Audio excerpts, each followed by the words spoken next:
Hello guys, के छ खबर? सबजना सन्चै आरामै हुनुहुन्छ होला। म पनि एकदम धेरै ठिक छु। अहिले चाहिँ यहाँ चाहिँ राति भइसक्यो, खाना खाने बेला भयो।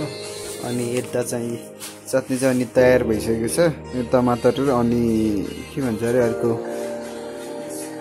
तिमुर अनि टमाटरको चटनी। अनि यता खाना रेडी भइसकेको छ। अब खाने बेला भइसकेको छ। मैले चाहिँ राति चाहिँ किन भ्लग स्टार्ट गरेको भन्दाखेरि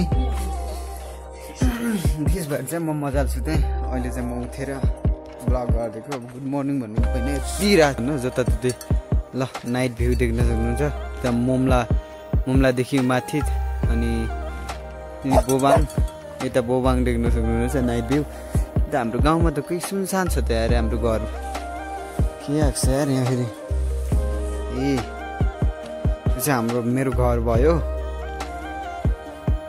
ए माथितिर यो त माथि अनि हाम्रो घरको माथितिर उसका आजभोलि चाहिँ सबजना धुरपातन गएका छन् कि आलु रोप्न अनि के गर्नु चाहिँ। अब चाहिँ केही दिनमा चाहिँ बिस्तारै यहाँ झर्छन्, जौँ काट्नलाई झर्छन् सबजना। अनि त्यति बेला फेरि यता पनि रमाइलो हुन्छ। त्यही हो, हाम्रो घर चाहिँ यो भयो होइन।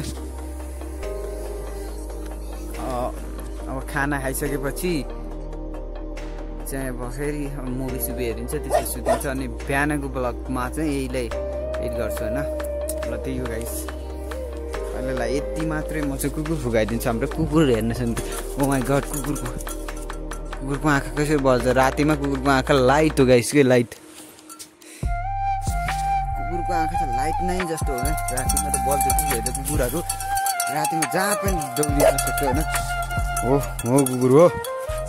त्यसले चाहिँ होइन खाना खाने समय भइसक्यो। मैले त टक्क हात धोएर होइन खाना खानलाई बसेको छु। मेरो बुढीले चाहिँ खाना पस्किँदैछन् अनि खाना खान्छ टक्क यो चटनीसँगै। टक्क पिरो कस्तो मिठो भएको छ चटनी। यो चटनी देख्दा र भिडियोमा देख्दा नि केही भोक लागेकाहरूले देख्यो भने त मुखमा थुक ल्याउँछ होला यार। यी खाना आइसक्यो। कसलाई हो? पूजनालाई।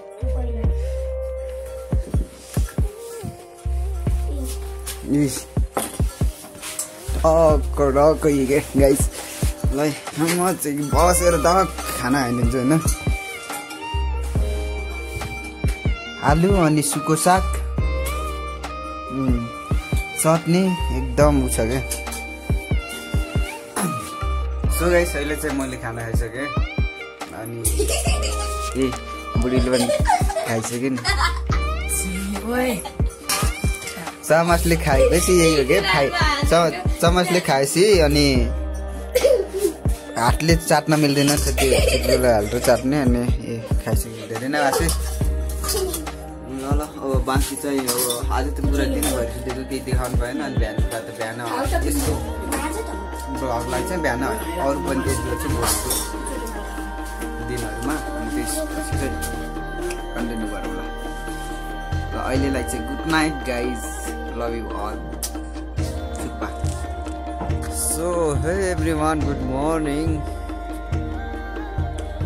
अहिले चाहिँ बिहान भइसक्यो होइन। राति चाहिँ यत्रो ठुलो चट्यान पऱ्यो होइन, पानी परेर हालती कमेरोको पनि सब बताससँग पानी पऱ्यो त्यस्तो बनाइदिएको छ है।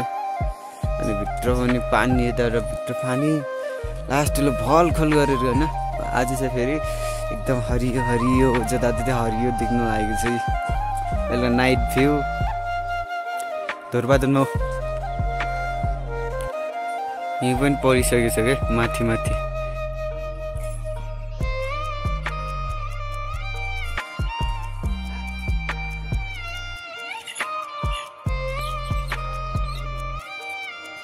म चाहिँ भर्खर उठेर पनि केटाहरूसँग आएको छु। यहाँ अर्जुन अनि जिरे काकु अनि कार्तिक प्रसाद आउँदैछ। अनि आज चाहिँ एकदम रमाइलो छ नि त मौसम, त्यही भएर म चाहिँ उठेर बिहानै आएको। हिजो अस्ति आउँदैन थिएँ म, उठ्ने भनेकै 8-9 बजेको। म हिजो अस्ति उठ्ने भनेको। आज चाहिँ जताततै हरियो एकैचोटि मौसम चेन्ज भएको छ, देख्न सक्नुहुन्छ। माथि धुरपातनको देउरालीमा चाहिँ हिउँ पनि हालेको छ, कस्तो दामी देखेको छ होइन। सबैतिर हरियो।